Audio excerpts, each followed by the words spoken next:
WineLibraryTV. I am your host, Gary Chuck, and this, my friends, is the Thunder Show, aka the Internet's most passionate wine program, and we are on location. As you can see, we are in Sydney, Australia. There's the view. I mean, this, by the way, if you've never been, an absolutely gorgeous city, completely underrated, I think, by a lot of people about how pretty this city is. And, you know, I don't want to bore you, but I am excited about doing this episode of Wine Library TV. It's kind of like a day in the life. You know, this is the great part about being in the wine industry. You get an opportunity to travel around the world, try wines, and get to meet a lot of interesting people, like this interesting guy right here, Nick Stock. Why don't you tell the Vaniacs and the Vayner Nation who you are? I'm a young wine writer in Australia. I write a book called The Penguin Good Australian Wine Guide. Which you have right here. Which is right there. Very cool. Came up through the sommelier ranks, picked up the Australian Champion Sommelier Award a couple of times, and then always loved writing. So put it together. Very cool. So if you want to know more about Nick, I actually did an interview. We're doing a lot more content on Corked. So Mott, link that up. We just did a 5-minute interview on the state of the Australian wine market. I'm looking to do more of that kind of content over there. It allows me to kind of do my show when I'm on location, which I'm trying to do more of, or definitely more interviews. So that, please check out, and I think you'll enjoy that. But this is basically what I do. What we've done is, oh, by the way, Nick, show the, look at this. Jersey? Jersey in the house, baby.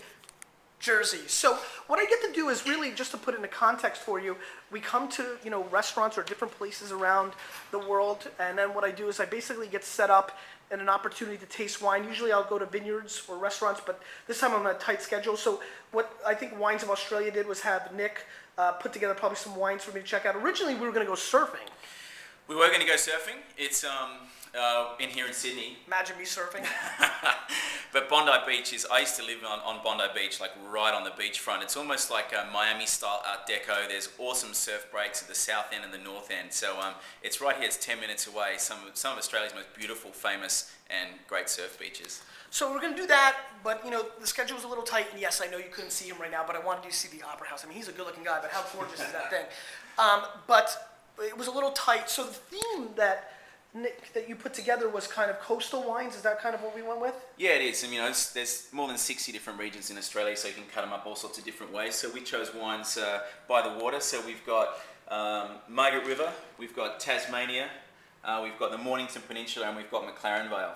So all incredibly different, and they all just share that thing of having some beautiful coastline. So that's basically what I do, and I'm sorry about moving the camera. Nick's going to hold it for me now. I'm going to do my show in a second. So what I decided for you guys is to pick, I asked Nick, pick 3 wines. Let me do this show on them. Now, Nick, all these wines are in your book? They are indeed. Did they all do well? They all did very well. Okay. Don't say anything else. I don't want Nick to influence my opinion. But I asked him to pick 3 wines. That's what we've done, so I'm now going to take a seat and do the show kind of like, I think these location things are fun. I know that, it's a little bit different. Wanted to do my normal show setup, because if I just sat here and tasted through all the wines and all the information, would have been very long, and they would have gotten bored after a while, Nick, between us 2 clowns just talking about vines and yields and all that. But, so yeah, I want to take you on the journey more often, and this is the process. So I hope you enjoy this. Hope you're enjoying this early part. Now let's taste 3 of the wines. Nick, I'm going to hand it off to you. So, Let's get into it. And Nick, given that you're far more knowledgeable than my normal video guy. Sorry, Mott, just had to take a shot. I miss you, Mott. I think you can add a lot to the show, so feel free to kind of narrate in the beginning. I think that could be quite interesting for everybody. Just a voiceover kind of thing. Why don't we? Here are the 3 wines you chose. So why don't we start with the first wine, which is the Vasse Felix 07 Margaret River Chardonnay, Heightsboro. What does this retail for in Australia? So you're looking upwards of $60 for that wine in Australia. It's right at it's right in the sort of A league of Margaret River Chardonnay. So compared to, let's say, Lewin Estates, which is for Australia, Lewin Estates in the U.S. has enormous brand equity. You might know at home, Vaniacs, Lewin Estates have gotten 95, 96 type point scores. Where would you kind of put this in the context of Lewin here? It's punching right up against Lewin Estate. Lewin's about double the price of that now in Australia. Got it. But so this is a wine. There's been some, there's a lot of history. There's a lot that goes on behind the Vasse Felix label, and they've got a really talented winemaker who's on a mission. There's a couple of people in Margaret River who are really on a mission with Chardonnay at the moment. And Virginia Wilcock is a girl there, and she's, I think you're about to see, getting pretty Don't close. try to influence me. I won't try to. So, I think one thing that's been interesting since I've been here, and one thing that's been discussed last night at dinner with some of the people I've been traveling around with is, I don't think the debate of how different Australian wine climates and regions are talked about enough. I think Barossa kind of became the brand in the U.S. and that kind of just blanketed everything. And there's so many different subplots. It's almost like if everybody thought French wine was Chateau de Pop. You know, think about that in context. Or American wine was only Napa Valley Cabernet, no Oregon Pinot, or the Pinot that we see down in Santa Rita Hills, or the Zins from Lodi, or the amazing Syrah from Walla Walla, Washington. I feel like Australia in the U.S. has been branded that way, and there's a lot of danger. And even, I'll be the first to admit, I was a little bit scared coming into the country because when I want to kind of bash a wine for being too over-the-top fake fruit, I'll often say, as you maniacs know, Barossa Valley, no, I don't. That would actually be almost okay. I say this is kind of Australian-like, over the top, and there's that blanket statement, which is clearly dangerous. And I think places like Margaret River, Clare, even Eden Valley, there's a lot of places, a lot of microclimates, a lot of different terroirs, and I think Australia's done a really bad job in the U.S. marketing that story, and I think a lot of us in the U.S. that talk about wine have been lazy and have done a bad job in throwing it into a bucket. So I think this trip for me is very exciting from that standpoint of tasting that, and I think I'm excited to kind of talk about Margaret River because, for one thing, I know that a lot of, U.S. consumers love drinking Cabernet Sauvignon, and, you want to talk about really interesting cab. Margaret River's done a really nice job with that, and clearly they've done an amazing job with Chardonnay, so I'm excited about trying this. So let's give it a sniffy sniff. Now, you guys know at home, if we pan this, we're going to pan it. So we've been down this road before where I'm like, oh, poulet fumé, or this and that are so exciting, and then we get wines and we bash them, so hopefully this will be okay. I also noticed that Nick is moving the camera left and right on me, so please, if you're throwing up at home or you're mad, don't be mad. Don't be mad. It is what it is. Snippy snip. So, we just did an episode on the fact that I'm falling in love with over oak Chardonnays again. So off the top, the fact that this does have some oak and some barrel, a little bit of wood aspects is a good thing for me. I enjoy that. But it's subtle. It's definitely not over the top. It's kind of balanced in. I get a little bit of a peach flavor on the nose, a little apple. So there's some, fruit mixed in with a little bit of the oak and the butter, which I like quite a bit. Let's give it a whirl.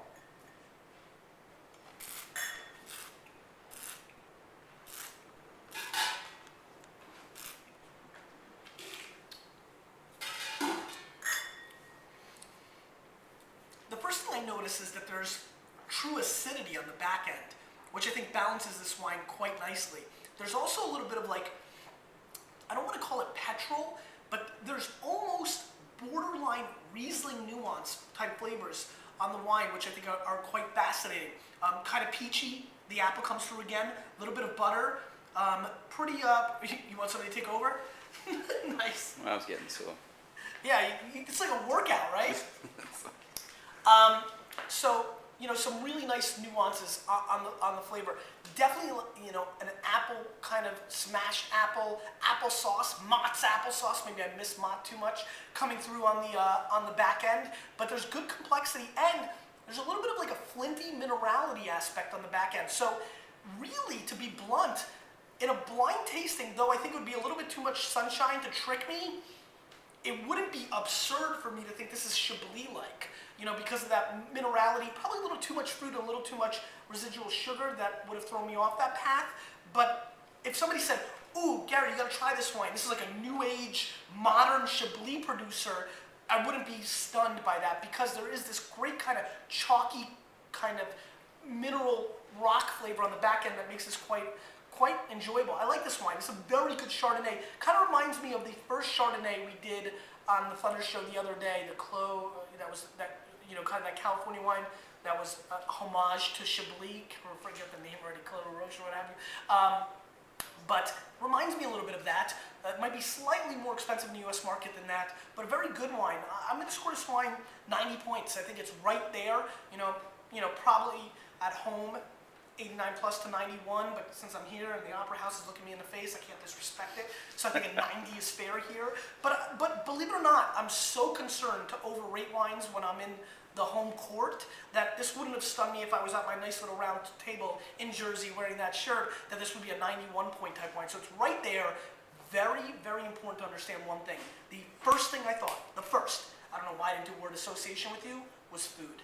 This is the kind of Chardonnay that you can actually drink with food, while 60% of the market today makes Chardonnay that has to be drank by itself. So it's a little fun fact that I think should be taken into consideration. We got enough glasses, so I don't think I need to rinse.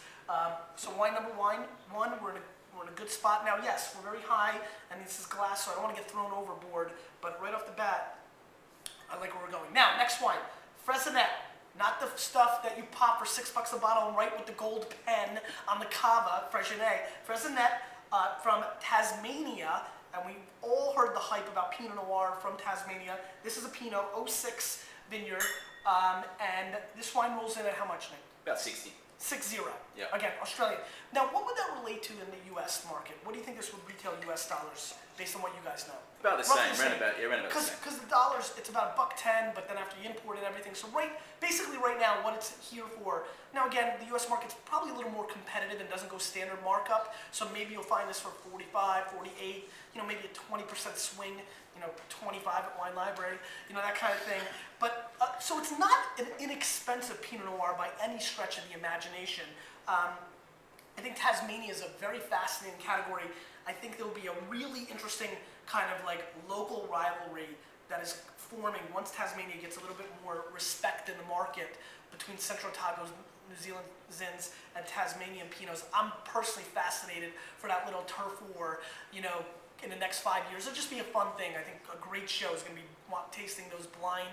I'm looking forward to that. Now tell me a little bit about Freixenet, since I don't know anything East about coast of Tasmania, old vines, incredible site, and this is a wine that it tastes very much like the place. It's got some Pinot character. He's not ugly. You can put the camera on him. Go ahead.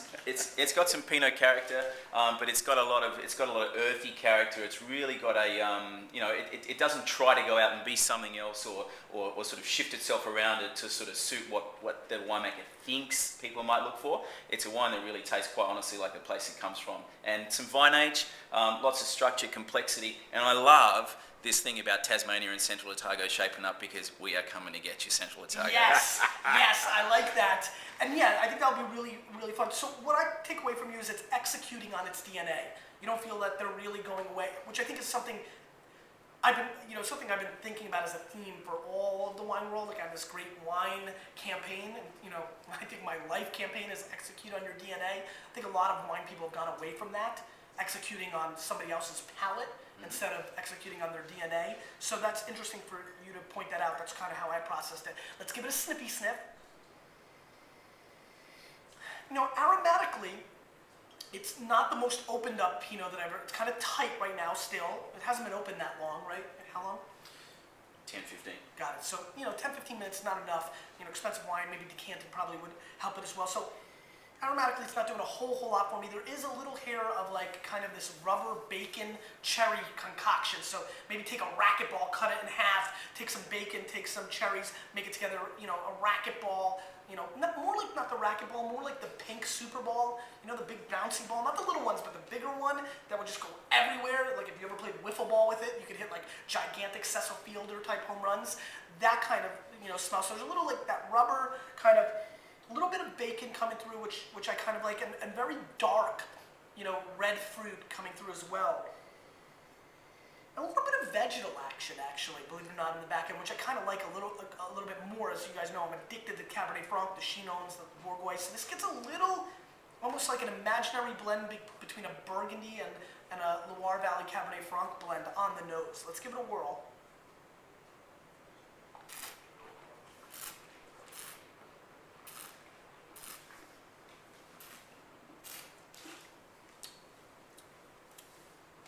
Good fruit, very clean, great tannin structure on the back end, which I think this wine has exceptional backbone, which I think is probably going to appeal to a lot of people. Still very young, very dark. I get almost like dark chocolate shavings on my inner cheeks, which I think is a really appealing flavor profile. gets quite floral in the mid palate as well. I almost feel like we went and picked some roses and just ate the petals, which I kind of like. The alcohol spikes a little bit for me.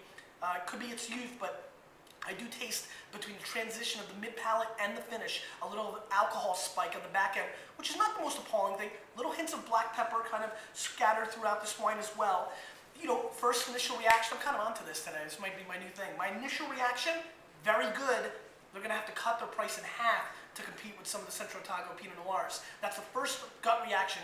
They didn't like that statement as much, I'm sorry, but you know, was that this tastes like a lot of very good $35 to $40 CO Pinot Noirs. So that's my first, but again, I'm a little concerned that I'm talking when this really probably is a $45 wine, just like, you know, if we were here, you know, a Three Minors would be $60 instead of $35. You know, so I'm not sure of the price category, so that, let me just put a little asterisk there, not like a Roger Maris asterisk, but you know, just an asterisk there just in case.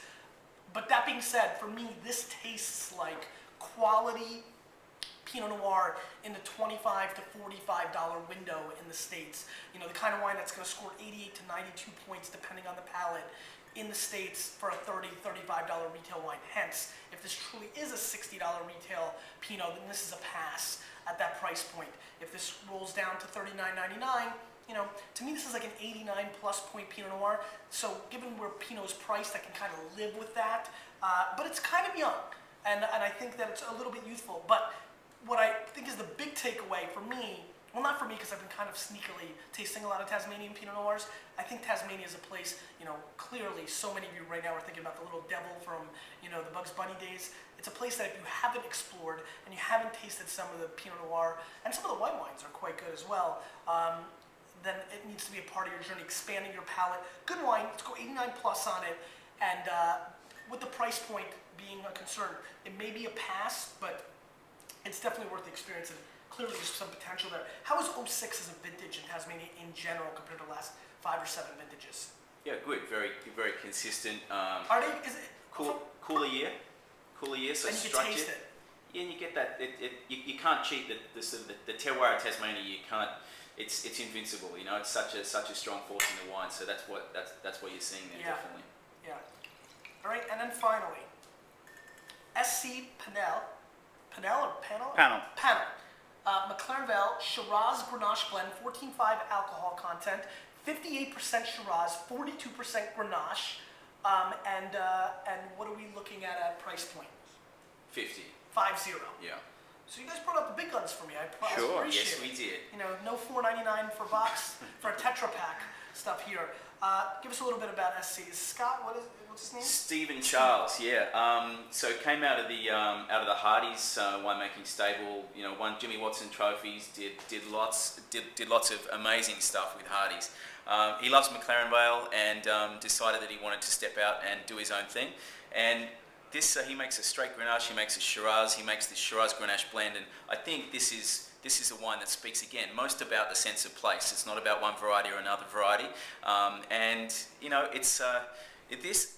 I wouldn't be surprised. We have some very famous old winemaking names in Australia. I wouldn't be surprised if you know, if we wheel ourselves out, Gary, in 40 years' time, that we're talking about this guy as one of the greatest Australian winemakers ever to make wine in our age. So I hope you like it. That's big a call. massively bold statement. Yes, I it also plan on not being in a wheelchair at 74. I'm going to be exercising, but fair enough. That's a bold statement. I'm excited about that. I think that's what I love about the internet and this show. If that statement is to be true, you know, imagine watching a video right now where some dude is saying, you know, there's something to this Bob Mondavi guy. I think there's something big here.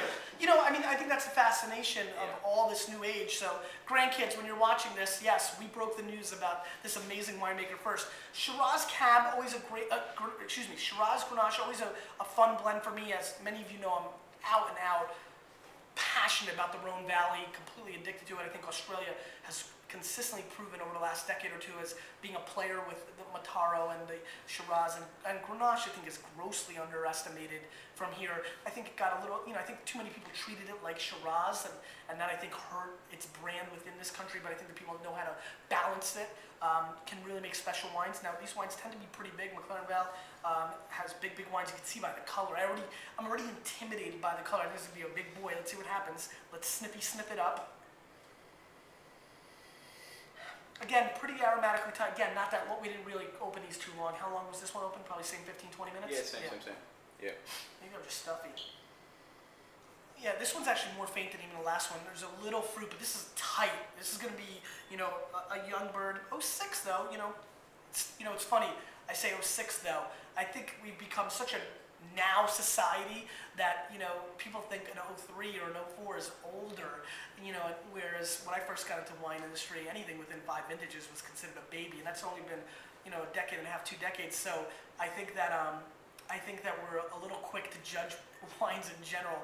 I feel like what I do is almost unfair. I feel like we're judging people when they were. Can you imagine if you were? Let's be real honest. Can you imagine if you were judged as a human being when you were 16 years old?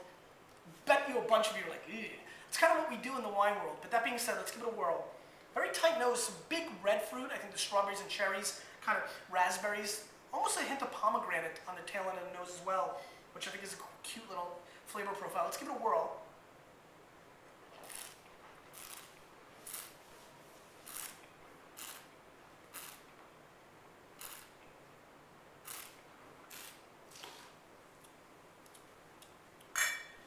First thing I would say is this wine is outrageously polished. Very, very smooth. The strawberry fruit that we detected on the nose really comes through on the palate. I taste enormous amounts of raspberry, strawberry, cherry, very red fruit. This is not as much of a dark fruit play. This is just tons of red fruit. Literally feel like somebody came up to me and instead of putting a pie in my face because they were mad at me, they stuffed my mouth with a fruit punch bowl. There's just so much fruit coming through. Now, what I really like about this wine is its finish. It's much more serious. This is not a fruit bomb per se. There's an outrageous amount of quality red fruit up front, but the wine almost becomes like a roller coaster, and not in a bad way, like no mid-palate. Just a roller coaster, that kind of polish thing I talked about. I start tasting a lot of secondary flavors on this wine. It gets almost, I want to call it grainy. I know I'm not articulating that properly. Kind of like grainy. Just kind of, I feel like I'm tasting a lot of, it's almost like, if the stems were in there, but in a good way. I like the second tier fruit that I'm getting here. Black tea. It's almost like I'm tasting like this black tea component. That's where the graininess is coming in. Almost like I went to a tea farm where I could play around with a lot of different other flavors. I'm getting that kind of subtlety on the back end. And it's very refined. It really does come across a little bit Rome-like to me. I wonder how much he's inspired or cares about that region in the world. And I think what's fascinating to me, though it's only 42% of the blend, I think the Grenache talks more here than the Shiraz. And you're done now too? Switch it again? It's like I got Parkinson's. You did a great job. You were much better than Nick. A very solid effort. $50 you said? Yeah. I think this wine can actually justify it. To me, this is a 91 plus point wine. Big bold, big fruit, very ripe, great long finish, will last between 7 and 15 years easily. Bring out your steaks, bring out, whatever you want with this wine because it will pair, but it drinks great by itself.